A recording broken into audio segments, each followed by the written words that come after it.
ಅಲ್ಲ ಅಜ್ಜಿ, ಅವರು ನಾನು ಮುತ್ತೈದೇನೆ ಅಲ್ಲ, ನನಗ್ ತಾಳಿ ಬೆಲೆನೇ ಗೊತ್ತಿಲ್ಲ ಅಂತ ಹೇಳ್ತಾರಲ್ವಾ, ಅದನ್ನ ನಾನು ಹೇಗ್ ಸಹಿಸ್ಕೊಳ್ಳಿ? ತಪ್ಪಲ್ವಾ ಅಜ್ಜಿ ಅದು? ಅದಕ್ಕೆ ಯಾವತ್ತೇ ಪೂಜೆ ಮಾಡಿದ್ರು ಒಳ್ಳೆ ಮನ್ಸಿಂದ ನಿಸ್ವಾರ್ಥವಾಗಿ ಪೂಜೆ ಮಾಡ್ತಾರೆ. ಇವತ್ತು ಕೂಡ ಅವ್ರು ಹಾಗೆ ಮಾಡಿದ್ದಾರೆ. ಅವ್ರ ಗಂಡನ್ ಬಿಟ್ಟಿದ್ದಾರೆ ಅನ್ನೋ ಕಾರಣಕ್ಕೆ ಅವ್ರ ಮುತ್ತೈದೆ ಅಲ್ಲ ಅಂತ ಆರೋಪ ಮಾಡೋದನ್ನ ಯಾವತ್ತೂ ಒಪ್ಕೊಳ್ಳೋದಕ್ಕಾಗಲ್ಲ. ಅವತ್ತು ಅದಕ್ಕೆ ಪೂಜೆ ಮಾಡಿದ್ದಾಗ ಬಾಗಿನ ಈಸ್ಕೊಳ್ಳೋದಕ್ಕೆ ಮುತ್ತೈದೆಯರು ಸಾಲಾಗಿ ಬಂದಿದ್ರು. ಇವತ್ತದೇ ಮುತ್ತೈದೆಯರಿಗೋಸ್ಕರ ಅದಕ್ಕೆ ಕಣ್ಣೀರಾಗ್ತಿದ್ದಾರೆ.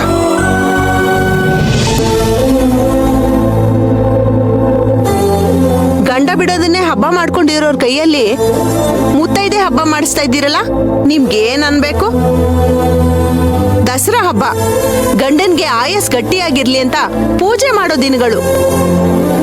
ಅಂಥದ್ರಲ್ಲಿ ಗಂಡ ಬಿಟ್ಟೋಳ್ ಕೈಯಿಂದ ಬಾಗಿನ ಕೊಡಿಸ್ತಿದ್ದೀರಲ್ಲ, ಹೀಗಂತ ನೀವು ಮೊದಲೇ ಹೇಳಿದ್ರೆ ನಾನು ಇಲ್ಲಿಗೆ ಬರ್ತಾನೆ ಇರ್ಲಿಲ್ಲ.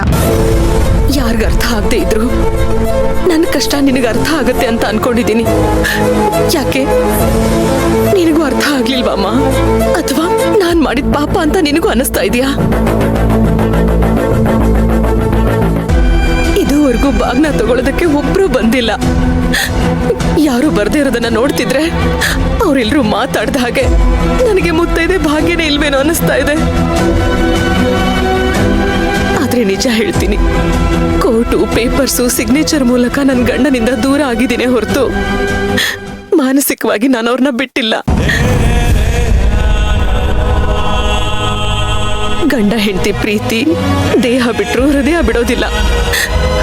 ಗಂಡನ ನೆರಳು ನನ್ನ ತಲೆ ಮೇಲೆ ಇಲ್ದೇ ಇರಬಹುದಮ್ಮ, ಆದ್ರೆ ಅವ್ರ ನೆನ್ಪಲ್ಲೇ ನನ್ನ ಮುಂದಿನ ಜೀವನ ಅನ್ನೋದು ಮಾತ್ರ ಸುಳ್ಳಲ್ಲ. ಈ ಜನ್ಮಕ್ ಮಾತ್ರ ಅಲ್ಲಮ್ಮ, 7 ಜನ್ಮಕ್ಕೂ ಅವರೇ ನನ್ನ ಗಂಡ, ಅವರೇ ನನ್ನ ಮುತ್ತೈದೆತನಕ್ಕೆ ಒಡೆಯ.